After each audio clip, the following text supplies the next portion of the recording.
नमस्कार, good news today देख रहे हैं आप। आपके साथ मैं हूं नवजोत संधावा। शाम के 4 बज चुके हैं। वक्त है हमारे खास कार्यक्रम ये हुइनाबाद का। इंसान काम पर जाता है ताकि उसका घर चलता रहे। घर सही से चलेगा तो परिवार खुशहाल रहेगा, क्योंकि आम आदमी के लिए उसका परिवार ही उसकी दुनिया है। अक्सर कहा भी यही जाता है कि खुशहाल माहौल में इंसान आर्थिक और मानसिकता के साथ अपनी प्रोफेशनल करियर में भी तरक्की करता है। लेकिन जब ऑफिस का माहौल ही तनाव की वजह बन जाए तो फिर क्या किया जाए? पुणे में सीए एना की मौत के बाद ऑफिस के वर्कलोड पर सोशल मीडिया पर खूब चर्चाएं हो रही हैं। असल में एना की मां ने अपनी बेटी की मौत के लिए ऑफिस के वर्कलोड को जिम्मेदार ठहराया। हालांकि कंपनी ने दुख की इस घड़ी में एना के परिवार के साथ होने की बात जरूर कही है। साथ ही अपने कर्मचारियों को स्वस्थ माहौल देना अपनी प्राथमिकता भी बताया है। लेकिन एना के मामले ने कहीं ना कहीं उस मुद्दे को हवा दे दी है जिसके बारे में अब तक खुलकर नहीं कहा जा रहा था। क्या भारत में सच में कर्मचारियों के ऊपर काम का दबाव ज्यादा है? क्या ऑफिस का वर्कलोड उन्हें बीमार कर रहा है? क्या शिफ्ट की टाइमिंग्स की वजह से लोगों के मानसिक सेहत पर बुरा असर पड़ रहा है? क्या नौकरी खोने के डर की वजह से लोग इस बारे में खुलकर बात करने से भी कतरा रहे हैं? वजह जो भी हो, लेकिन ये मुद्दे इन दिनों खूब चर्चा में हैं। तो आज हम इन्हीं मुद्दों पर बात करेंगे। अपने खास मेहमानों से समस्या को समझेंगे, समाधान तक जाने की कोशिश करेंगे। हमारे साथ तमाम खास मेहमान जुड़ेंगे, लेकिन चर्चा शुरू करें उससे पहले आपको ये रिपोर्ट दिखाते हैं।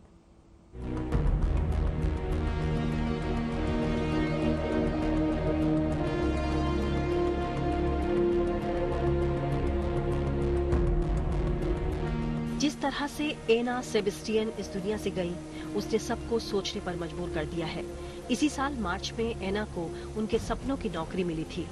एना उस दफ्तर का हिस्सा बनी थी जहां नौकरी किसी का ख्वाब होती है, लेकिन कथित तौर पर वही दफ्तर और दफ्तर का काम उनकी मौत की वजह बन जाएगा, ये एना ने भी नहीं सोचा था।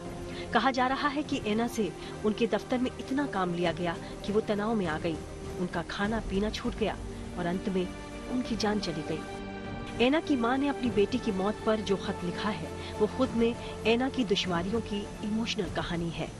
एना की मां लिखती हैं कि मैं ये पत्र एक दुखी मां के रूप में लिख रही हूँ जिसने अपने बच्चे को खो दिया है। वो 19 मार्च 2024 को एक एग्जीक्यूटिव के रूप में ईवाई पुणे में शामिल हुई थी, लेकिन 4 महीने बाद 20 जुलाई को मेरी दुनिया उजड़ गई जब मुझे खबर मिली कि एना अब इस दुनिया में नहीं है। मेरी एना सिर्फ 26 साल की थी। एना की मां आगे लिखती हैं कि काम के बोझ, नए माहौल और लंबे समय तक काम करने से उसे फिजिकल, इमोशनल और मेंटल रूप से नुकसान हुआ।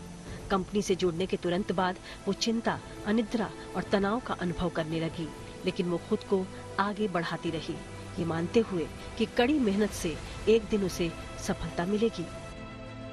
चिट्ठी से जाहिर है कि एना दफ्तर में काम के तनाव के ऐसे दौर से गुजर रही थी जो लगातार असहनीय होता जा रहा था। एना की मां ने अपनी चिट्ठी में बेटी का हर वो दर्द साझा किया है जो आजकल कॉरपोरेट में काम करने वालों की दास्तां है। एना की मां अनीता पत्र में लिखती हैं कि जब एना दफ्तर की टीम में शामिल हुई तो उसे बताया गया कि कई कर्मचारियों ने ज्यादा काम की वजह से इस्तीफा दे दिया है। उसके टीम मैनेजर ने उससे कहा था कि एना, तुम्हें हमारे टीम के बारे में हर किसी की राय बदलनी चाहिए, पर उसे एहसास नहीं था कि उसे अपनी जिंदगी देकर इसका भुगतान करना पड़ेगा। खत में आगे लिखा है कि एना के पास कंपनी का बहुत ज्यादा काम था।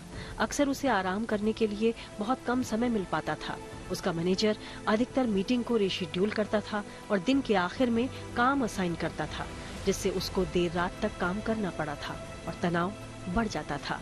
यहाँ तक कि वीकेंड्स पर भी एना को काम करना पड़ता था। एना की मां की ये इमोशनल चिट्ठी इस बात की गवाह है कि बेटी को खोकर उन पर क्या गुजर रही है। एना पढ़ने में होनहार थी, मेहनत से उसे कोई गुरेज नहीं था, लेकिन जिस तरह उसके दफ्तर में उससे बेतहाशा और बेमरवत काम लिया गया वो एना की जिंदगी पर भारी पड़ा। अपनी चिट्ठी में एना के जिंदगी के आखिरी दिनों का हाल उनकी मां ने दर्ज किया है। खत में वो लिखती हैं कि उसके मैनेजर ने एक बार उसे रात में काम दिया और अगली सुबह तक पूरा करने को कहा। ऐसे में वो पूरी रात काम करती रही और अगले दिन सुबह बगैर आराम किए ऑफिस पहुंची। चिट्ठी के आखिर में एना की मां ने लिखा कि नए लोगों पर इस तरह काम का बोझ डालना, उन्हें दिन रात काम करने के लिए मजबूर करना, यहाँ तक कि रविवार को भी काम देने का कोई औचित्य नहीं है। एना की मौत के बाद उनकी मां की चिट्ठी सोशल मीडिया पर वायरल है। हर कोई प्राइवेट नौकरी में काम के इस प्रेशर पर बात कर रहा है। एना की मां ने चिट्ठी के आखिर में कंपनी से भावुक अपील भी की है। वो लिखती हैं कि एना की मृत्यु इवाई के लिए एक वेकअप कॉल है। मुझे उम्मीद है कि ये पत्र आप तक उस गंभीरता के साथ पहुंचेगा जिसकी वो हकदार है। मुझे नहीं पता कि क्या कोई वास्तव में एक मां की भावनाओं को समझ सकता है, लेकिन मुझे उम्मीद है कि मेरे बच्चे का अनुभव वास्तविक परिवर्तन की ओर ले जाएगा, ताकि किसी अन्य परिवार को इस दुख से न गुजरना पड़े। एना की कहानी से हर वो नौकरी पेशा अपने आप को कनेक्ट कर पा रहा है जो दफ्तर में काम के तनाव में जी रहा है। एना की असमय मृत्यु से उसकी कंपनी भी सवालों के घेरे में है। हालांकि कंपनी ने अपनी ओर से सफाई दी है और कहा है कि एना ने 18 मार्च 2024 को कंपनी ज्वाइन की थी। वो पुणे में EY ग्लोबल की सदस्य फर्म SR बटलेबॉय की ऑडिट टीम का हिस्सा थी। उनके करियर का इस दुखद तरीके से खत्म होना हम सभी के लिए अपूरणीय क्षति है। कंपनी ने कहा कि हमारी कोशिश परिवार को हुए नुकसान की भरपाई तो नहीं कर सकता, फिर भी हमने हर तरह की मदद देने की कोशिश की है। ये प्रयास आगे भी जारी रहेगा। एना अब इस दुनिया में नहीं है, लेकिन उनके गुजर जाने की कहानी सोशल मीडिया पर चर्चा का विषय बनी हुई है। पूछा जा रहा है कि क्या कॉर्पोरेट जॉब वाकई लगातार मुश्किल होती जा रही है और क्या मल्टीनेशनल दफ्तरों में भी वर्कलोड यहाँ काम करने वालों के लिए असहनीय होता जा रहा है, और सच में क्या टारगेट पूरा करने के प्रेशर ने एम्प्लॉय के ब्लड प्रेशर को बढ़ाना शुरू कर दिया है। एना की मौत ने ऐसे तमाम सवालों को फिर से जिंदा कर दिया है जो प्राइवेट नौकरी कर रहे हजारों लाखों नौकरी पेशा लोगों की कहानी है। मनीष चौरसिया के साथ bureau report, good news today. तो चलिए आज इसी मुद्दे पर करेंगे चर्चा। खास मेहमान हमारे साथ जुड़ चुके हैं, परिचय करा देती हूं। भरत जसवानी हैं, चार्टर्ड अकाउंटेंट हैं। हमारे साथ इस वक्त मौजूद उमंग रत्नानी हैं, एंटरप्रेन्योर हैं, फाउंडर एंड CEO हैं बिजब्रिज के। हमारे साथ डॉक्टर मोहसिन वली है, सीनियर फिजिशियन कार्डियोलॉजिस्ट कंसल्टेंट सरगंगाराम अस्पताल से। मीनल पाठक जी योग गुरु हैं और लाइफ कोच हैं हमारे साथ, और साथ ही साथ doctor Dharmesh Shah founder and director Hostelica World से हमारे साथ मौजूद हैं। शुरुआत सबसे पहले भरत जी आप ही से करना चाहेंगे। हार्ड वर्क कहा जाता है कि आपको हार्ड वर्क करना है, कठिन परिश्रम करना है, तभी आपकी तरक्की होगी। ये हार्ड वर्क के नाम पर क्या ओवर वर्क करवाया जाता है? नवजोत जी, ये पहले तो मैं आपको आपका शुक्रिया करना चाहूंगा, आपने मुझे इस शो पे बुलाया। ये जो अभी हमने बात की एना जी के बारे में, जो उनके साथ हुआ है, उसी बात पे मैं ये कहना चाहता हूं कि ये जो कल्चर है हार्ड वर्क बोल के, उसको आपसे इनह्यूमन तरीके से आपसे काम कराया जाता है। आपको ऐसा बताया जाता है कि आपको एक मौका मिला है इस कोई बड़ी ऑर्गेनाइजेशन में काम करने का, और उस बात के पीछे आपसे इतना ज्यादा काम कराया जाता है जो कि एक अच्छे स्किल्ड इंसान के लिए भी बहुत ज्यादा ओवरलोड है। उस तरह से आपको काम कराया जाता है। तो ये एक कॉमन प्रैक्टिस बन गया है अभी, जो बहुत बड़े बड़े कॉर्पोरेट्स में ये एक नॉर्म बन गया है, एक नॉर्मल बात हो गई है कि लोगों को बहुत ज्यादा काम कराया जाता है। 12-12 घंटे, 15-15 घंटे काम कराया जाता है, रात रात भर काम कराया जाता है। ये कभी सोचा नहीं जाता कि क्या उन्हें रेस्ट मिल रहा है, क्या वो ठीक से खाना खा पा रहे हैं, उनको वीकेंड्स पे भी काम करे। तो ऐसा बहुत नॉर्मल हो गया है कि हफ्ते 10 दिन के बाद उनमें कुछ कैपेसिटी नहीं रहती कुछ भी और कर पाने की, और उनका काम भी इससे अफेक्ट होता है। उमंग जी, क्या सच में ओवरवर्क करवाया जाता है? क्या सच में ज्यादा समय तक काम करवाया जाता है? अब इन्होंने कहा, भरत जी बड़ी अच्छी बात कह रहे हैं कि इससे उनका काम इफेक्ट होता है। अभी देखिए, थोड़े समय पहले की बात है या फिर हाल फिलहाल में हम बहुत बार ऐसी चर्चा कर चुके हैं और ऐसी खबरें भी आ चुकी हैं कि क्यों ना वर्किंग आवर्स को थोड़ा सा बढ़ाकर 4 डे वर्किंग, 4:3 का रेशियो कर दिया जाए, 3 दिन की छुट्टी कर दी जाए, 4 दिन काम किया जाए। और उसको लेकर भी चर्चाएं इस बात को लेकर हो रही थी कि उसमें प्रोडक्टिविटी ज्यादा बढ़ेगी। लेकिन यहां पर अगर हम इसी कल्चर को सही नहीं कर पा रहे हैं, इसी कल्चर में स्थिति यहां तक पहुंच जा रही है कि कोई सुसाइड तक पहुंच जाता है, स्ट्रेस लेवल बढ़ रहा है। क्या ज्यादा काम ही इसकी सबसे बड़ी वजह आप देखते हैं उमंग जी? तो आप तो यहाँ पे 4 डेज और 5 डेज कल्चर की बात कर रहे हैं, हम ऐसा चीज यहाँ पे डिस्कस कर रहे हैं जहाँ पे संडे को भी छुट्टी नहीं मिलती है, जहाँ पे basically these people are and the students and even the employees are working, मतलब वो लोग रात के 12-12 बजे तक पूरी रात भर जागकर वो काम कर रहे हैं। और इसमें सबसे बड़ा जो चैलेंज है ना, वो कल्चर का चैलेंज है, right. The most important thing is कि वो 12 घंटे काम करने के बाद भी, मतलब ये बोलते हैं ना कि इसको हसल कल्चर को एक्सेप्ट कर लिया है कि ये तो नॉर्मल है, मतलब जो हम बोलते हैं कि इसको नॉर्मलाइज कर दिया है, राइट। आइडियली 6, 8, 10 घंटे जो है, नहीं, फिर उसमें प्रोडक्टिविटी क्या रह जाती है? कोई इंसान कितना काम कर पाएगा? करेक्ट। नहीं, प्रोडक्टिविटी को तो डिक्रीज हो रहा है, लेकिन उससे भी ज्यादा जो इम्पोर्टेंट एस्पेक्ट है ना, मेंटल हेल्थ उनका डिक्रीज हो रहा है। दीस पीपल, मतलब बच्चे हैं, नए ज्वाइन हुए हैं, तो उनको ये भी होता है कि किससे बात करे, क्या करे, और जो प्रेशर संभालते जा रहे हैं, और फिर किसी दिन इस तरह से बबल बर्स्ट हो जाता है। तो प्रोडक्टिविटी तो कम हो ही रही है, बट मेरा मानना है कि साथ साथ उनका मेंटल हेल्थ के ऊपर भी इफेक्ट हो रहा है, और ये लोग शेयर नहीं कर पा रहे हैं। That is the beginning. और ये इतना बड़ा इफेक्ट है जिसको लेकर हमारे देश में तो कम से कम चर्चा ही नहीं होती, कोई बात ही नहीं करना चाहता है। मेंटल हेल्थ की आप जब बात करते हैं तो लोग यही कहते हैं कि क्या वो पागल है, हम क्या डॉक्टर के पास जाएंगे? इस मुद्दे पर तो कोई चर्चा करना ही नहीं चाहता है। डॉक्टर साहब हमारे साथ मौजूद, डॉक्टर वली आपके पास आऊंगी, लेकिन एक बार एक राय डॉक्टर साहब जरा सबसे ले ली जाए, क्योंकि सभी लोग कॉर्पोरेट से कहीं ना कहीं जुड़े हुए हैं। धर्मेश, मैं आपके पास आना चाहूंगी। अक्सर ये भी देखा गया है, आपकी शिफ्ट ओवर हो रही है, तुरंत से आपको काम थमा दिया जाता है, या फिर तुरंत से एक मीटिंग आ जाती है, ऑल ऑफ अ सडन आप घर पे बैठे। स्पेशली अगर मैं कोविड की बात करूं, जब ये कहा गया आप वर्क फ्रॉम होम कर लीजिए, लेकिन वर्क फ्रॉम होम में भी इतना प्रेशर है कि आपके लिए ना तो दिन आपका, ना रात आपकी, ना परिवार आपका, ना दफ्तर आपका।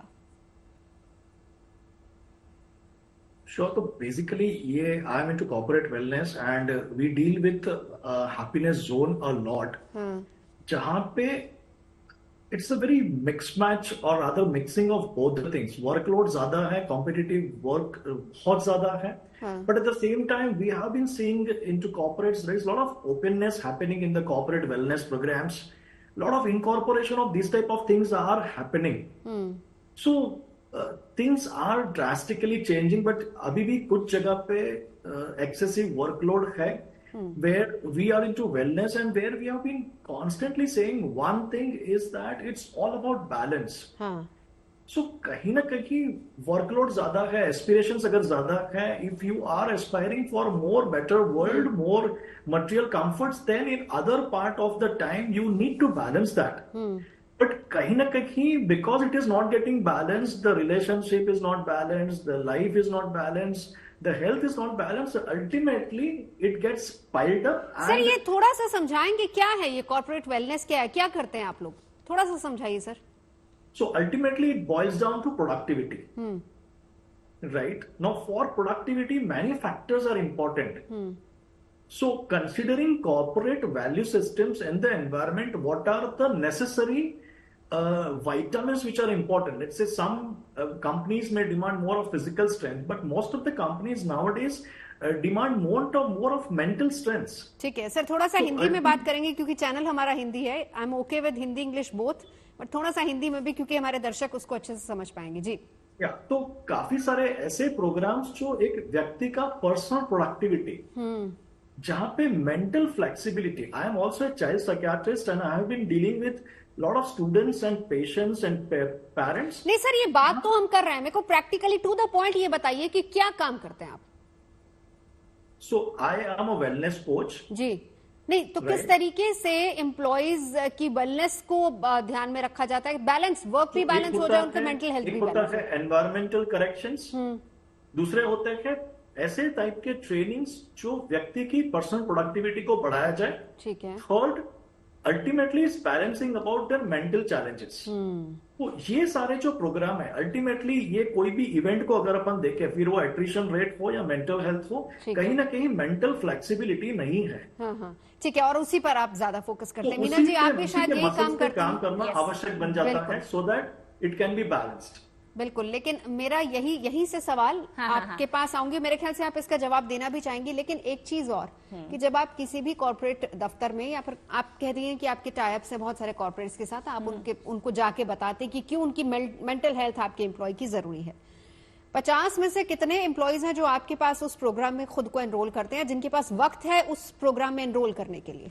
एक्चुअली विद टाइम, मतलब ये अगर मैं अपने लास्ट 10 ईयर से इस ट्रेजेक्ट्री को देखूं तो विद टाइम ये बहुत ही ड्रास्टिकली इंप्रूव हुआ है। पहले हमारे वाइड वैरायटी ऑफ प्रोग्राम्स हैं, so you will see Zumba, Pilates, yoga, mindfulness के सेशंस, इनफैक्ट एर्गोनॉमिक सेशंस आजकल बहुत इन है, जिसमें आप चेयर पे बैठकर ही वर्कआउट करते हैं, अपने आप को डी स्ट्रेस करते हैं, और इसके लिए आपको बहुत टाइम डिवोट नहीं करना पड़ता है। फॉर 10 to 15 मिनट्स आप अपने चेयर पे बैठकर ही कुछ एर्गोनॉमिक्स के मूव कर सकते हैं, जिससे आप अपने पूरे स्पाइन से स्ट्रक्चर से लेकर पूरा नीचे से ऊपर तक रिलैक्स करते हैं। तो ये 10-15 मिनट के प्रोग्राम है जो आपके लैपटॉप पे रन हो जाते हैं और आप इजिली अपने आप को रिलैक्स कर सकते हैं, और बहुत सारी कंपनीज इन प्रोग्राम्स में हेविली इन्वेस्ट कर रही हैं। लेकिन इसका एक अदर साइड भी है, like I was saying that lot of corporates take pride in this कि हमारे एम्प्लॉइज को तो टाइम नहीं मिलता है, and in fact employees take pride in this in saying कि मेरी तो work all day party all night. ये ऐसा ही एक कल्चर है और लोग इसको बहुत इजीली अडॉप्ट कर रहे हैं, बट वो ये रियलाइज नहीं कर रहे हैं कि कहीं ना कहीं इसका प्राइस फिजिकली उनकी बॉडी को देना पड़ रहा है, मेंटली भी देना पड़ रहा है, but mentally they are not able to find it as of now, but physically उनको बहुत इजीली दिख रहा है। मतलब उनके एनर्जी लेवल्स में, उनके स्पाइन प्रॉब्लम्स में, वो तो बहुत एविडेंट होता है ना, वो इजीली आपको दिख जाता है कि यार कमर में इन्फ्लेमेशन हो गई है at such a small age. तो ये छोटे मोटे फैक्टर्स बड़ी आराम से आपको फिजिकली उससे दिख जाते हैं। लेकिन one thing which I really want to bring here, मतलब ये एक बहुत ही दुखद हादसा हुआ है, लेकिन इस हादसे से मैं जो एक बात पेरेंट्स को ड्राइव करना चाहूंगी वो ये है कि आप सिर्फ अपने बच्चों के आईक्यू पे, उनके इमोशनल क्वेश्चन पे ध्यान मत दीजिए। आप देखिए ये एक हादसा आपको ये भी दिखा रहा है कि बच्चों का इमोशनल क्वेश्चन, उनको इमोशनली स्ट्रांग होना, द पावर टू से नो, जहां पर उनको लग रहा है कि वो फिजिकली और मेंटली पूरा ड्रेन हो रहे हैं अपने वर्क में, तो कहीं ना कहीं they need to voice it out, चाहे वो उनके मैनेजर्स हों, चाहे सीनियर्स हों। ये this is something that you have to tell your kids. ऐसा नहीं होना चाहिए कि बच्चे अपने आप को प्रूव करने के लिए इतना ज्यादा उस होड़ में लग जाएं, उस रैट रेस में लग जाएं कि वो अपनी क्रिएटिविटी, अपनी most important thing, they have to understand that their life is the most important part, वो उनकी जो ब्रेथ है that's the most important part. लेकिन इसी के साथ आपका पॉइंट बड़ा इंपॉर्टेंट है भरत जी, जिसपे आपका जवाब आगे चाहूंगी कि बहुत सारे लोग इस पे बहुत प्राइड फील करते हैं कि हमने तो जी 12 घंटे काम किया, हमने तो जी पूरा दिन काम किया, party all night and working all night. लेकिन उससे पहले डॉक्टर वली, अब आपके पास आते हुए सबको आपने सुन लिया, सब कॉर्पोरेट से कहीं ना कहीं कनेक्टेड है, कोई वेलनेस से कनेक्टेड है, कोई कॉर्पोरेट कल्चर से पूरी तरह कनेक्टेड है। एक थ्योरी में डॉक्टर वली आपको और बता देती हूं, उसके बाद आपका जवाब। Global think tank UKG workforce institute 2024 का ये आंकड़ा है, जिसमें उन्होंने इस आंकड़े में बताया कि 78% जो कर्मचारी हैं वो बर्नआउट की शिकायत करते हैं, यानी मानसिक और शारीरिक दोनों थकान, और इनमें से 64% ऐसे लोग हैं जो ये कहते हैं कि हमें भले ही कम तनख्वाह मिले लेकिन हम इतना स्ट्रेस, इतना वर्कलोड हम नहीं ले सकते हैं। ये आज की डेट में एम्प्लॉयज कम से कम यहां तक सोचना शुरू कर दिया उन लोगों ने। डॉक्टर वली। नवजोत जी, आज आप बहुत फ्रेश और अच्छी लग रही हैं और ये इस प्रोग्राम का nutshell first and last line है मेरी, क्योंकि आपका जो ऑर्गेनाइजेशन है वो आपको इतना टाइम दे रहा है कि आप सो के उठ के काम पे आ सके। हाँ, आप नहीं सर, नहा के आ सके। मेरी तो टीम अच्छी है, मेरी सपोर्टिव टीम है, मैं इसका क्रेडिट अपनी टीम को दूंगी।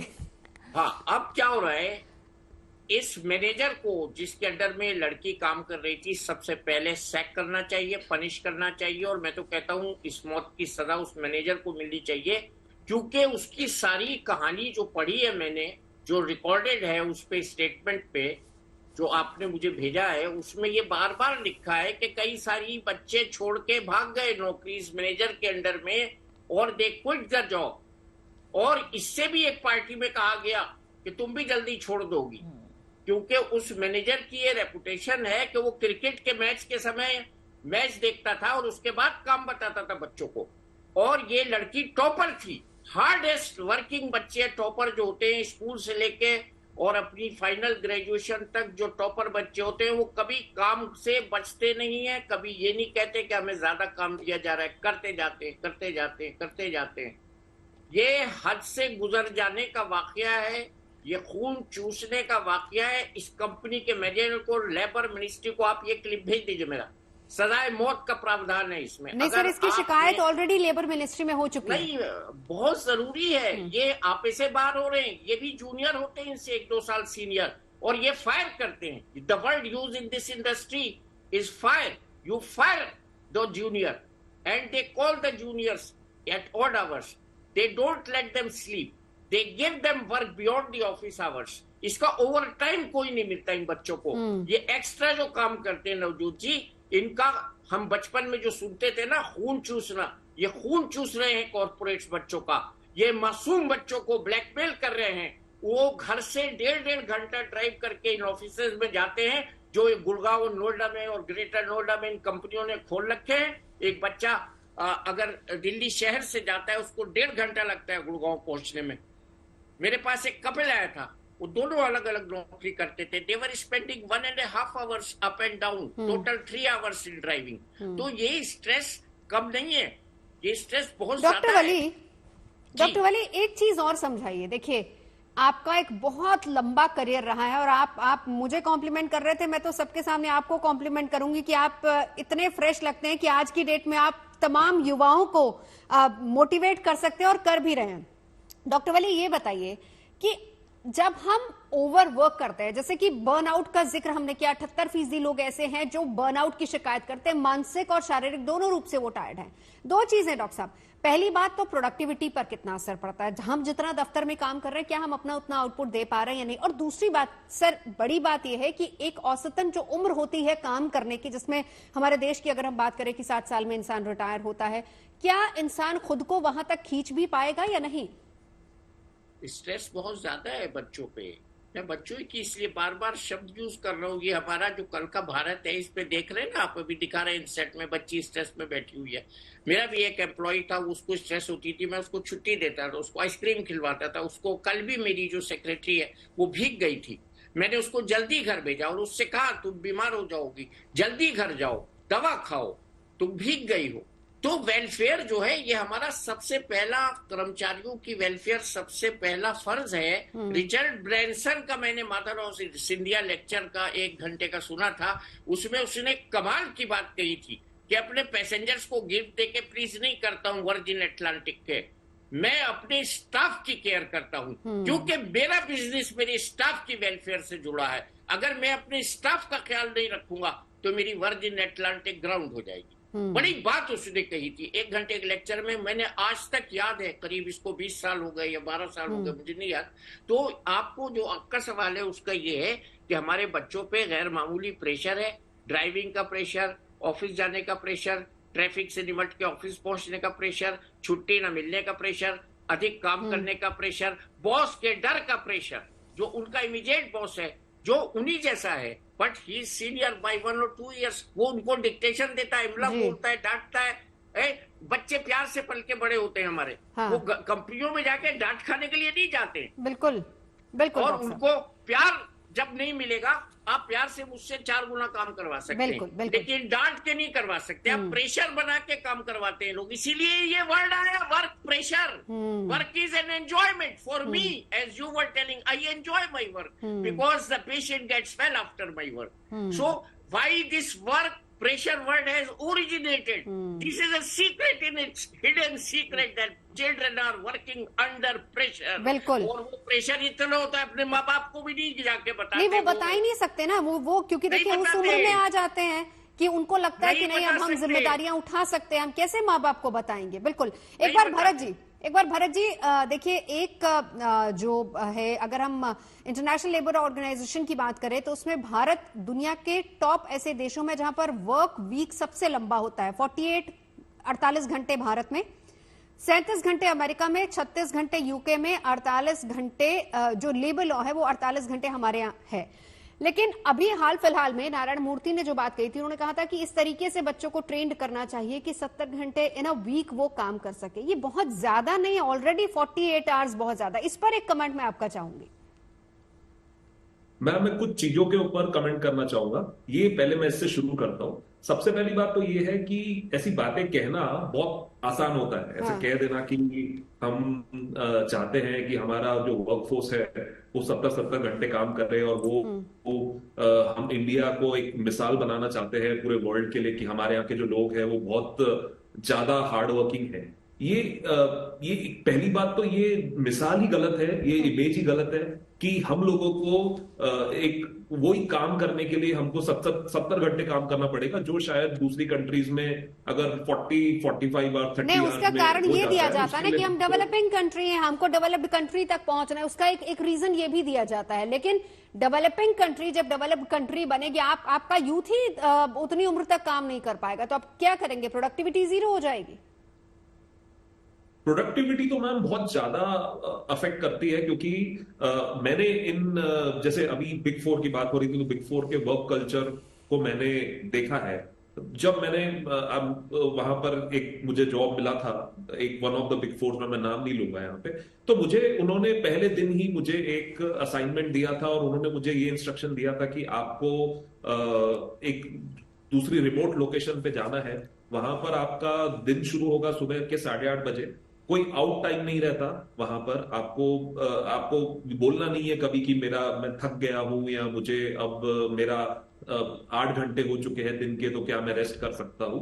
आपका कोई आउट टाइम नहीं रहता। उसके अलावा उन्होंने हमें कहा था कि मैंने उनसे पूछा कि ठीक है हम लोग का वीकेंड तो रहता है, तो उन्होंने बोला नहीं, आप 4 महीने तक आप भूल जाइए कि आपका कोई वीकेंड है, आपका कोई फैमिली है। आप 4 महीने आप उस प्रोजेक्ट पे रहेंगे, आपका जब सीनियर आपको बोलेगा कि अब आप सो सकते हैं, अब आप खा सकते हैं, तो आप तब वो कर सकते हैं। तो ये मेरा पर्सनल एक्सपीरियंस नहीं, ये तो खैर बहुत जगह ऐसा होता है। आपकी ज्वाइनिंग के तुरंत बाद आपको ये कह दिया जाता है फिलहाल 6 महीने तक पहली बात तो छुट्टी नहीं मांगना, और ऑफ के बारे में चिक नहीं करना। अच्छा, आज हम कर रहे हैं कंपनियों के वर्क कल्चर की, किस तरीके से हार्डवर्क के नाम पर ओवरवर्क कराया जा रहा है और उसका असर इंसान पर होता है, और कितना असर होता है उसी पर चर्चा करें। उमंग जी, बहुत अच्छा मीनल जी ने सवाल किया था यहाँ पर कि लोग भी बहुत प्राउड फील करते हैं कि हम 12-12 घंटे तक जाग के काम करते हैं, हम 14 घंटे काम करते हैं। और एक और जो मैं शब्द इस्तेमाल करूंगी, चस्का, एक बड़ी कंपनी में काम करना है। जाहिर सी बात है कि आप बहुत अच्छे एजुकेटेड हैं, आप टॉपर हैं, तो आप चाहेंगे कि आप किसी बड़ी कंपनी में काम करें। चलिए, छोटी कंपनियों में तो हम कह सकते हैं कि इस तरह का कल्चर हो, लेकिन बड़ी कंपनियों में क्या ऐसी मजबूरी रह जाती है कि किसी एम्प्लॉय को इस तरीके से ज्यादा काम कराया जाए कि वो ये कदम उठा ले?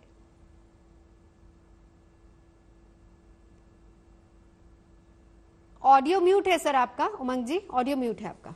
यस, तो जो मैंने आपको बोला ना कि एक तो ऊपर से जो कल्चर सेट करना चाहिए, वो कल्चर का ही चैलेंज है, राइट। वहां पे 12 घंटा, 15 घंटा, 16 घंटा काम करना, हॉलीडेज पे काम करना, संडे पे काम करना, इन सारी चीजों को नॉर्मलाइज कर दिया है, राइट। और उसकी वजह से क्या है कि जब एक नया बंदा वहां पे ज्वाइन करता है तो पहले से उसके ऊपर प्रेशर आ जाता है, क्योंकि सीनियर भी उसी तरीके से काम कर रहे हैं, उसके सीनियर के सीनियर भी उसी तरीके से काम कर रहे हैं, तो कहीं ना कहीं उसको ये लगता है कि मैं नहीं करूंगा या तो मैं नहीं कर पाऊंगी तो मुझे जज किया जाएगा, मुझे प्रमोशन नहीं मिलेगा, राइट। तो उसकी वजह से पहले से ही वो कल्चर में उस तरह से घुल जाता है कि भाई नहीं, काम करना है, संडे पे काम करना है, छुट्टी पे काम करना है, रात को काम करना है, और बता नहीं पाते हैं, बट उनका मेंटल प्रेशर बढ़ता जाता है। जो एना के केस में भी हुआ, right, she was not able to handle the pressure, वो प्रेशर को पूरा हैंडल नहीं कर पाई, एंड अल्टीमेटली इस तरीके की पॉलिसी क्या कहती है, कॉर्पोरेट पॉलिसी क्या ये कहती है कि 12 घंटे काम कराओ, सैटरडे संडे काम कराओ, कभी भी छुट्टी कैंसिल कर दो, कभी भी बुला लो, रात में काम दे दो, दिन में काम दे दो? मैं ये बड़ी कंपनियों की बात कर रही हूँ। वही बात है ना, पॉलिसीज में ऐसा कुछ नहीं है, ये आउट ऑफ द पॉलिसी जाके काम करवाया जाता है, राइट। लेकिन क्या होता है कि जो एम्प्लॉय है, जो बंदा नया ज्वाइन हुआ है, उसको बेचारे को प्रेशर होता है, उसको बेचारे को डर होता है कि मैं इनके खिलाफ बोलूंगा, कुछ और बोलूंगा तो कैसा रहेगा, मेरा प्रमोशन होगा कि नहीं होगा, तो बेचारा सहन करते जाता है। ऐसी बात बेसिकली ये है कि अंडर प्रेशर, पहले ही दिन से अंडर प्रेशर काम सब करते हैं। मीनल जी, सो ये जो कल्चर है ये टॉप टू बॉटम ड्राइव होता है। सो अगर आपका बॉस से ये कल्चर आ रहा है, ये कल्चर नीचे से ऊपर नहीं जा सकता है। तो वो 4 महीने के लिए जो अभी एम्प्लॉय आया है और वो अभी पक्का होने वाला है उस परफॉर्मेंस के बेस पे, तो उसके ऊपर तो बहुत प्रेशर है कि मुझे तो प्रूव करना है अपने आप को इस पूरी ऑर्गेनाइजेशन में, और वो अपनी वेलनेस को तो बहुत पीछे छोड़ देता है। और ऊपर से जो प्रेशर आ रहा होता है, दे कंसिडर इट कि हाँ ये प्रेशर बिल्कुल लेजिटिमेट है, और वो उस वक्त कोई पॉलिसीज वगैरह नहीं पड़ता है। उस वक्त जो ऊपर से आपके ऊपर प्रेशर आया है वो आप लेते हैं और आप अपने आपको लग जाते हैं उस रेस में प्रूव करने के लिए। तो अगर कहीं पर हमें यहाँ पर चेंज लाना है, that change has to happen top to down. तो ये जो यू आर सेइंग ना कि ये प्रेशर आ कहां से रहा है और ये पॉलिसीज बनी ही है कि ऐसा पॉलिसी है, ऐसा बिल्कुल भी नहीं है। There are lot of corporates जहां पर ऐसा नहीं है। Their culture is amazing. And in fact, I would, I am from a corporate background, so I always had amazing bosses. And with 2 kids, I had full freedom to work through my timelines, even I was traveling in my job, but then also I had lot of freedom to do it. तो अगर आपके bosses बहुत strict हैं और like I said कि बहुत सारी companies take pride in this कि हम तो extra काम करते ही हैं and E&Y is like that, they take pride in this. कि कैसे इस वर्क प्रेशर को हैंडल किया जाए। इवन अगर हम ये कह दें कि बिल्कुल कंपनी जो है वो अपनी पॉलिसीज के हिसाब से चल रही है, आपके पास अगर 8 या 9 घंटे का मतलब एक हफ्ते में आपको 48 घंटे ही काम करवाया जा रहा है, लेकिन फिर भी काम का प्रेशर एक फ्रेशर के लिए बहुत ज्यादा होता है क्योंकि वो एक फ्रेशर है और आपने जैसे कहा कि उसको खुद को प्रूव करना है। तो उस प्रेशर को किस तरीके से हैंडल किया जाए? First thing first, you can not play with your diet and nutrition. आप ये मानिए कि ये आपका जो फिजिकल बॉडी है, ये इसकी अगर आप ऑयलिंग नहीं कर रहे हैं ढंग से तो वो आपके फिजिकल प्रोडक्टिविटी में भी दिखेगा, आपके कॉन्सेंट्रेशन में भी दिखेगा, आप जिस तरह का काम करेंगे उसमें भी नजर आएगा। So you can't play with your diet and nutrition. So make sure कि आपके ब्रेकफास्ट, लंच एंड डिनर वो प्रॉपर टाइमलाइंस में हो। आप उसके साथ खिलवाड़ मत कीजिए। उसके साथ साथ ब्रेक्स लीजिए। अगर आप अपने सिस्टम पे लगातार 2 से 3 घंटे तक आपको बैठ के काम करना ही है तो take a water break. 30 minutes के बाद एक वाटर ब्रेक लीजिए, एक राउंड लीजिए, अपनी बॉडी को अच्छे से स्ट्रेच कीजिए। It will further improve your productivity. मतलब ऐसा नहीं है कि वो आपने ब्रेक्स ली इससे आपकी कॉन्सेंट्रेशन टूट रही है। बहुत लोगों को ऐसा लगता है कि अगर मैं 3 आवर्स में 4-5 बार उठ के एक ब्रेक ही ले लूंगा तो मेरा काम कौन करेगा। रेदर वो इंप्रूव होगा। आपकी जो कॉन्सेंट्रेशन साइकिल है वो भी 30 मिनट्स के ज्यादा नहीं है। सो एनीवेज अगर आप अपने सिस्टम पे भी लगातार 3 आवर्स के लिए देख रहे हैं, इसका मतलब ये नहीं है कि बीच में आपके सिस्टम ने ब्रेक नहीं लिया है। आपके फिजिकल सिस्टम में, आपके मेंटल सिस्टम में ब्रेक में लिया है। टाइम टू टाइम बहुत जरूरी है। एक बार डॉक्टर धर्मेश आपसे भी चाहूंगी, जरा बताइए, कुछ टिप्स दीजिए कि किस तरीके से इस प्रेशर को हैंडल करना चाहिए। So very great, like Meenal was asking, saying about that. So basically diet and nutrition is very, very important, which is fundamental for that because most of the times, we have seen people who are missing on that. Very important, the sleep cycle has to be well maintained because that's the reset mechanism. Basically, sleep has been put as a reset mechanism of the body, and in between the work culture, very, very important is the break times, So once you have enough break time, some freak out periods between that, then you're allowing some time for your own self. So ये पूरा 24 घंटे में, what we always say as an entrepreneur or into corporate wellness, let's say if you invest 1 rupee and if you're getting a return of 23 rupees, that's a very great revenue earning what you can happen. So whatever is there at the early stage, as Meenal also said, and a lot of other people's aligned today are being saying that it comes from top to bottom. तो एक benchmark बन जाता है जो unfortunately कहीं ना कहीं वो फ्रेशर्स को फॉलो करना पड़ता है। But you set aside yourself 1 hour for yourself where you are going to take care of yourself and you are giving enough free time for you where you do something what you like. So ultimately meanwhile you come to the benchmark. आपने कहा do something what you like. Doctor Vali, अब आपके पास आना चाहूंगी। आजकल की generation है, एक उनका पूरा स्लोगन बन गया है जिसको मीनल ने कहा था, मैं उसको रिपीट कर रही हूं, वर्क हार्ड पार्टी हार्ड। अब वर्क हार्ड का मतलब 12 घंटे आप वर्क हार्ड करेंगे, उसके बाद आपको इससे कोई फर्क नहीं पड़ता है कि आप रात में सोए हैं नहीं सोए, अगले हफ्ते आपका कितना प्रेशर आने वाला है, वर्कलोड आने वाला है। आप पूरा वीकेंड, पूरी नाइट पार्टी करते हैं, आपके फ्रेंड्स आते हैं, स्लीपलेस नाइट्स आपकी होती हैं। तो आप इस कल्चर को, ये कल्चर तो आज के यूथ ने अपना ही लिया ना, वो समझ के चलते हैं कि हमारा हक है ये, कि हमें पूरा काम अगर 12 घंटे कर ले उसके बाद ये मेरी लाइफ है, मुझे ओटीटी पे सीरीज भी देखनी है, मुझे फिल्म देखने भी जाना है, या फिर मुझे कहीं पार्टी भी करनी है अपने दोस्तों के साथ। ये भी एक कल्चर बन गया है यूथ के साथ। तो ये स्ट्रेस बढ़ा रहा है या स्ट्रेस घटा रहा है सर? नहीं, ये एक तरह की बॉडी को स्ट्रेस दे रहा है और आप थोड़ा सा बहुत अच्छे शब्दों में इसको कह रही हैं। इसमें ड्रग्स भी आ जाती हैं, इसमें ड्रिंक्स भी आ जाता है, इसमें पार्टी में वो सब चीजें आ जाती हैं जो आजकल की कल्चर का हिस्सा बन गई हैं। और मैं इस बात को तो एंडोर्स करता हूँ जो इसका पहला सेंटेंस का हिस्सा है, सर मैं एक्चुअली इन शब्दों को बोलना नहीं चाह रही थी, लेकिन अच्छा है आपने इन शब्दों को बोल दिया। नहीं, आप जाइए ना 3 बजे कुतुब रोड पे जो होटल है वहां जाइए, कुतुब कॉम्प्लेक्स में जाइए, एसएक्स फार्म जाइए, मैं तो बता रहा हूँ, बच्चे कर रहे हैं ना।